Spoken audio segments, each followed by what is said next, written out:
여러분 안녕하십니까? 원투펀치 TMF 투머치 풋볼 김현민 기자와 함께하는 시간이 다시 돌아왔는데요. 오늘은 너무 안타깝습니다. 이강인 선수가 이제 부상으로 또 중요한 시점에 결장을 하게 됐습니다만 어찌됐건 파리 생제르맹이 이강인 선수 없이 경기하는 모습을 이제 또 김현민 기자의 여러 가지 훌륭한 자료와 그래픽으로 분석해 보면서 이강인 선수의 앞으로의 어떤 행보는 이 어떤 파리의 구도에서 어떻게 돼야 될 것인지 이것을 이제 김현민 기자님의 또 고견을 들어보는 시간을 갖도록 하겠는데, 일단 파리 생제르맹의 이제 랑스전입니다. 랑스전에서 음바페와 덴벨레, 프랑스 절친 이 듀오가 최초로 같이 선발 출장을 하게 됐습니다. 그렇죠. 지난 2라운드에는 두 선수가 이제 교체로 투입이 됐었고요. 첫 선발 출전이었고요. 여기에 더 이제 그 하무스가 근육통으로 이제 결장을 하게 되면서 아센시오가 가짜 9번으로 나오게 됐습니다. 중원은 비티냐, 우가르테 그리고 자이레 에메리가 서게 됐었고요. 음바페가 나오다 보니까 확실히 조금은 전형이 좀 다르게 되긴 하더라고요. 음바페가 이제 중앙으로 많이 접고 들어오면서 그러면서 실질적인 톱처럼 움직였고요. 약간은 좀 보면은 비대칭 다이아몬드 사사이처럼 보이는 그런 느낌이 있긴 하잖아요. 네, 그리고 또 수비를 펼칠 때는 어차피 이제 두 줄로 펼쳐야 되는데 그 경우에 아예 그냥 비티냐 선수가 왼쪽 측면 역할을 하고 약간 이제 비티냐 선수는 이 경기에서 제가 봤을 때는 윙백과 중앙 미드필더와 뭐 측면 미드필더 이런 거의 모든 롤을 하이브리드적으로 수행한 그런 포진 아니었나라는 생각이에요. 그러면서 이제 비티냐가 조금 측면으로 많이 빠지는 그런 모습이 있었는데 이게 특히 후반 가서 완전히 두드러지긴 했었거든요. 그래서 뭐 선수별로 이제 히트맵을 보면은 이런 현상이 더 두드러지는데요. 먼저 그 음바페 같은 경우는 약간 조금 하프 스페이스를 계속 밟고 다녔죠. 거의 왼쪽 하프 스페이스를 공략을 했고 박스 안에서 상당히 많은 이제 볼을 가져갔다라고 할 수 있겠고요. 반면 이제 아센시오 같은 경우는 상당히 많이 내려와서 플레이를 했죠.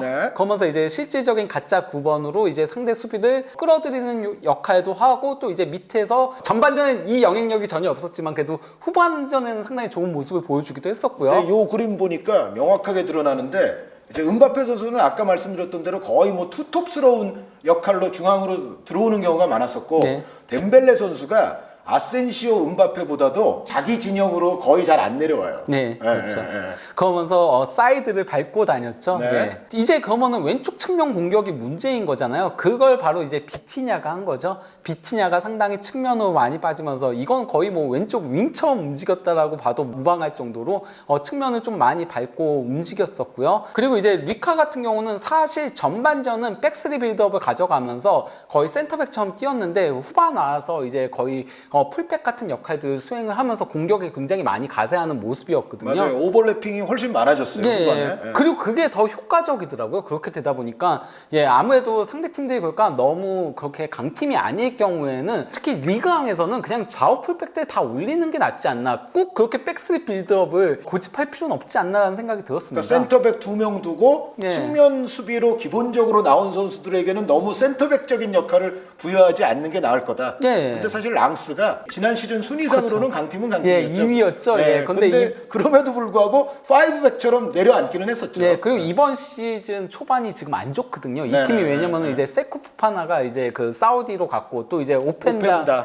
떠났고 Y를 영입하긴 했는데 아직까지는 선발로 쓰지 않더라고요. 이런 가운데 사실 전반전은 좀 답답했어요. 저희가 보는 답답한 이제 파리 생제르맹의 경기를 그나마 그래도 음바페와 덴벨레가 조금 풀어나가는 모습이긴 했었는데요. 딱 전반전 그 모습은 그게 질라탄부터 뭐 네이마르, 메시까지 이어온 파리 생제르맹의 악습 아닙니까 사실은? 또 음바페, 덴벨레 저 둘 믿고 하는구나, 또 약간 그런 인상의 전반이었어요. 그러니까 뭐 5분경에 비티냐가 이제 롱패스를 준 거를 음바페가 받아서 이제 드리블을 치고 가다가 박스 안에서 패스를 준 거를 자이레 에메리가 슈팅을 가져갔으나 이제 상대 센터백인 메디나한테 막힌 장면이었고요. 이러고 나서 30분까지 슈팅이 단 한 번도 없었어요.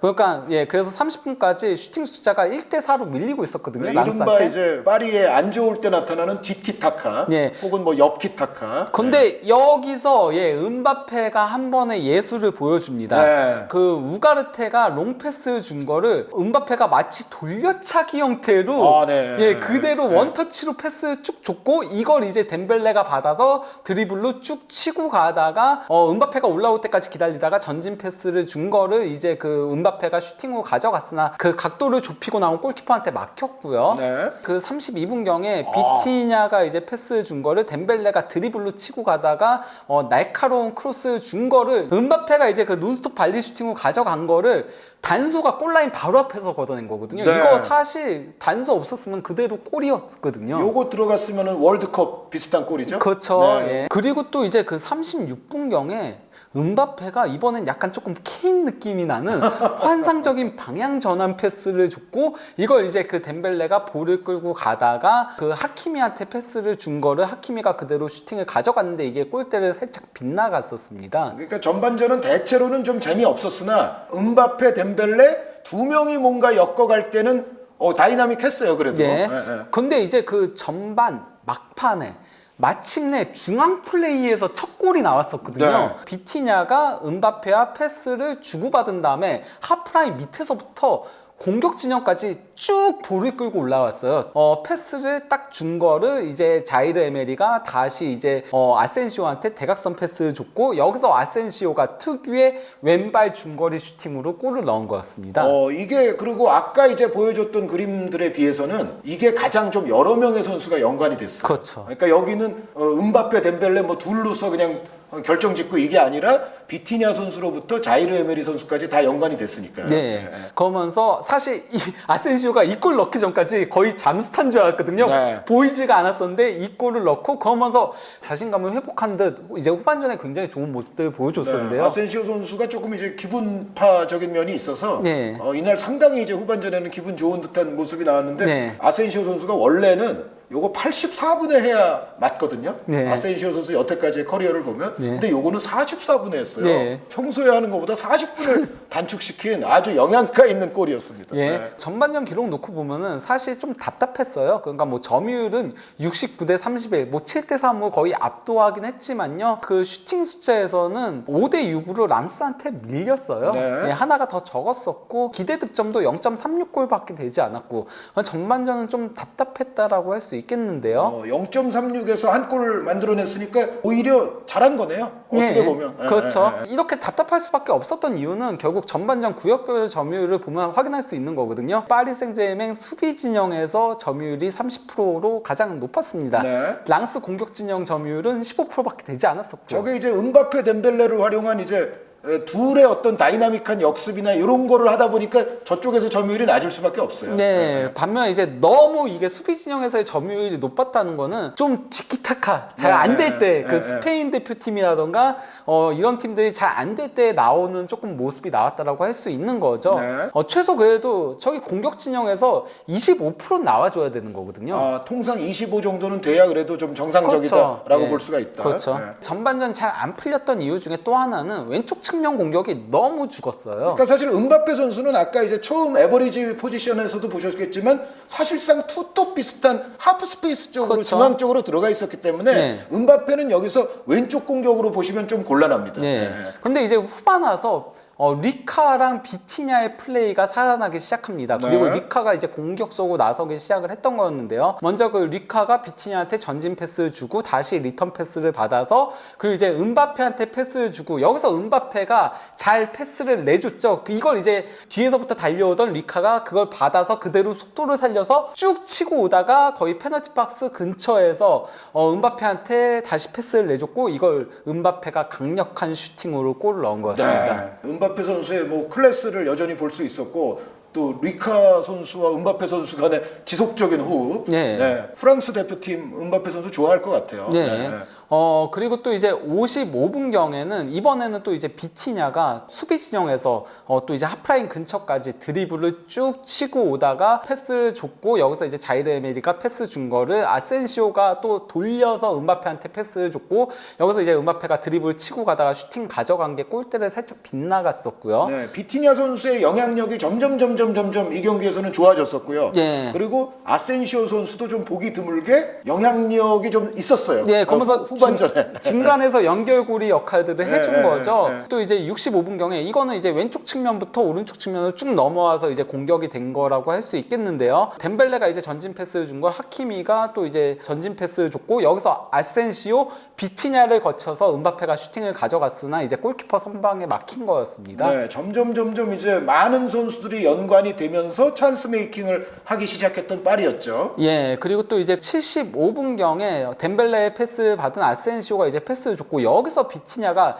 수비 두 명 사이에서 잘 버텨내면서 아센시오한테 리턴 패스를 줬고 여기서 아센시오가 음바페한테 이것도 방향전환 패스 잘 준 거죠. 네. 그걸 이제 음바페가 접고 전진 패스 준 거를 오버래핑에 들어온 리카가 땅볼 크로스 준 거를 아센시오가 슈팅을 가져갔으나 이제 골대를 빗나간 거였고요. 근데 이제 음바페 선수가 항상 중앙에 좋은 공격수 좀 사와라라고 이제 단장님께서 이제 계속 파리에 요청을 많이 했잖아요. 네. 그런데 이날 아센시오 선수 한 거 보면은 음바페 선수가 쟤도 뭐 나쁘지 않네? 약간 그런 생각 하지 않았을까요? 그리고 이 경기의 플레이만 놓고 보면은 하무스보다 더 나았죠. 영양가가 더 예. 훨씬 낫죠. 아무래도 네, 하무스는 조금 이런 연결고리 역할은 그렇게 잘하는 선수는 네, 아니잖아요. 네, 예, 네, 조금 더 이제 득점에 특화된 선수다 보니까 도리어 음바페를 더 흡족하게 하는 부분은 아센시오가 더 있지 않을까라는 생각도. 그러니까 저 강한 왼발을 토대로 자기한테 지금도 패스 잘 넘겨주고 그러니까 네. 새로운 또 라인에 아센시오가 들어가지 않을까라는 생각도 약간 들었거든요. 이 경기 보면서. 이런 가운데 이제 뭐 90분경에 이제 그 파리 생제맹이 마지막 골이 나왔는데요. 교체 투입된 이제 파비안 루이스가 전진 패스를 줬고 여기서 하키미가 다시 아센시오한테 패스를 줬고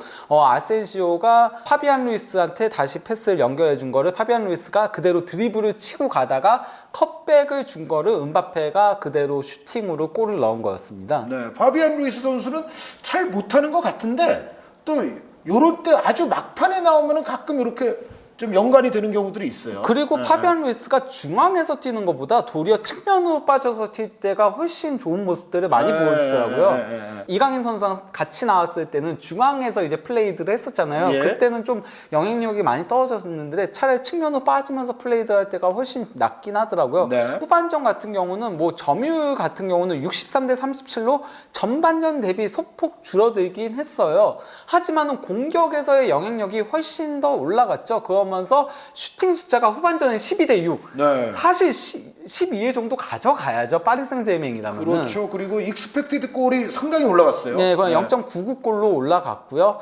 차라리 후반전이 전체적으로 경기 플레이가 더 좋았다라고 할 수 있습니다. 기대 득점 그래프와 기대 위협 그래프인 건데요. 제가 빨간 줄로 이제 하프 타임을 이제 표시를 한 건데 네. 전반전은 거의 차이가 나지 않았죠. 하지만 후반 와가지고 확 차이가 벌어지는 걸 확인할 수 있고요.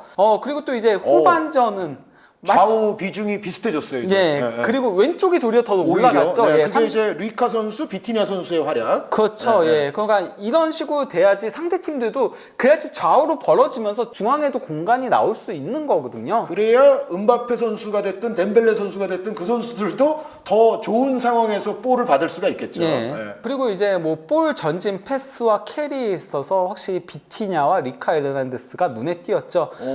세로축이 이제 볼 전진 캐리인데 비티냐가 볼을 가지고 굉장히 많이 전진한 것들을 확인할 수 있는 거고요. 여기서 지금 5명 선수가 찍혀 있는데 뭐 마르키뉴스 선수는 그렇다 치고 네. 비티냐, 덴벨레, 하키미, 리카 에르난데스. 네. 리카 에르난데스가 볼 전진 패스를 상당히 많이 한 것들을 확인할 수 있는 거죠. 다만 이제 아쉬웠던 부분이 있다면요.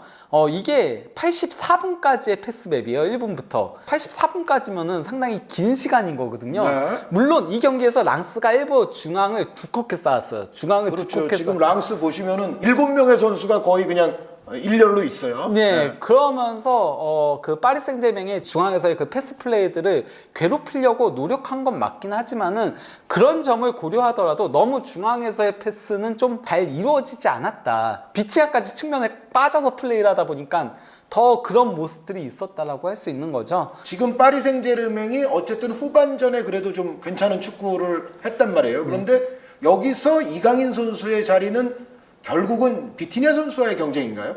아마 좀 스타일적으로는 그럴 가능성이 높아 보이긴 하죠. 근데 이제 자이르 에메리 선수 쪽은 혹시 어떻게 생각하세요? 자이르 에메리 선수 쪽은 아무래도 하키미와 덴벨레를 둘 다 공격적으로 쓰다 보니까 그렇죠. 거기는 조금 싸워줄 수 있는 선수를 써서 자이르 에메리가 본 평균 위치도 비티냐가 올라가 있고 자이르 에메리가 내려와서 약간 더블 볼란트처럼 움직이는 모습들이 많이 보이긴 하거든요. 네. 우가르테와 함께. 네. 예, 그러다 보니까 자이르 에메리는 대부분은 조금 쓰지 않을까. 그렇다면은 자이르 에메리 선수를 지금 이제 중앙 미들 가운데 오른쪽에 두는 이 전략을 수정할 것 같지는 않다라는 말씀이시죠? 그러나 뭐 상대가 만약에 정말 약팀일 경우에 그래서 완전히 공격 앞으로 그럴 때는 우가르테를 세우고 비티냐 이강인을 동시에 세우는 통상적으로는 자이르 에메리 선수의 전체적인 구조를 봤을 때는 이 선수의 오른쪽 역할은 계속 갈 것이다. 네. 예, 그러면 결국 이강인 선수는 이 후반전에 나타났던 비티냐 선수의 롤을 수행하는 뭔가 그런 쪽으로 결국은 갈 수밖에 없지 않느냐라는 말씀이시죠? 뭐 그렇게 이제 플레이들을 많이 가져가긴 할 것처럼 보이긴 하는데요. 근데 이제 저는 단순히 그것만이 아닌 중앙에서도 스루 패스를 찔러주는 역할들도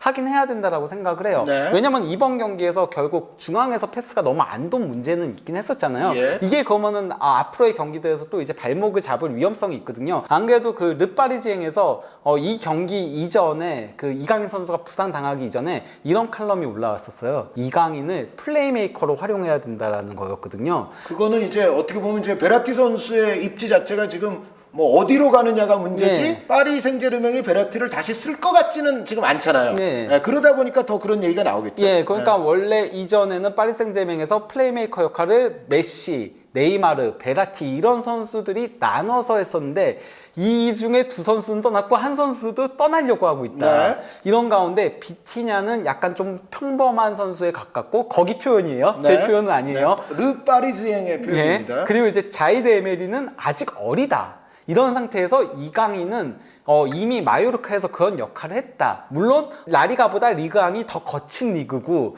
그리고 또 이제 파리 생제맹이 더 강팀이다 보니까 상대가 내려앉았기 때문에 거기서의 검증을 할 필요성이 있지만은 베라티가 파리 생제맹으로 왔을 때보다 이강인이 2살 나이도 더 많고 네. 그리고 그때 베라티는 세리에아 경험이 없었다. 1부 리그 경험이 없는 상태에서 예. 왔는데도 잘했는데 이강인은 라리가 경험까지 있는 선수다. 그렇기 때문에 이강인한테 그런 역할을 맡겨야 된다라고 그렇게 칼럼에 올라왔었거든요. 그 칼럼에 상당히 박수를 보내고 싶고요. 그런데 다만 안타까운 거는 이강인 선수가 이제 부상 아닙니까? 그렇죠. 네, 네. 부상인데 뭐 A매치 참여 못한다 하더라도 아시안 게임은 또 걸을 수는 없잖아요. 이게 그렇죠. 물론 이제 조별리그부터 들어가느냐 아니면 조별리그 이후에 토너먼트 과정부터 들어가느냐 그 차이는 이제 그때 가서 이제 결정이 뭐 날 수 있겠지만 어찌됐건 아시안 게임 자체를 걸을 수는 없고 그런데 아시안 게임을 우리가 또 아주 높은 곳까지 올라간다고 치면 아시안 게임 이후에는 또 10월 A매치가 그렇죠. 다가와요. 예. 근데 이제 10월 A매치에 이제 이강인 선수 아시안 게임에서 뛴 선수들을 뭐 배려를 좀 해서 설사 뭐 안 뽑는다 손 치더라도 A매치 기간이 있으면 또 리그 경기는 못 하잖아요. 그렇죠. 그러다 보면은 그 이강인 선수에게 그 파리 생제르맹에서의 어떤 지금 본격적으로 좀 경쟁을 시작해야 될 시기가 자꾸 좀 늦춰지는 안타까움이 있긴 있네요. 그렇죠. 거기다가 1월에는 또 아시안컵까지 있다 보니까. 네, 그러니까 잠깐 또 그리고 11월에 또 A매치 기간이 예, 그렇죠. 있어요. 예. 그러니까 10월에는 설사 안 뛰더라도 어쨌든 A매치 기간이 있고 그래서 좀 뛰면 11월에 또 A매치 기간이 있고 1월에 아시안컵도 들어와야 되고 그러면은 이강인 많죠. 선수 지금 그러니까 부상이 그래서 지금 좀 아쉬운 그러니까요.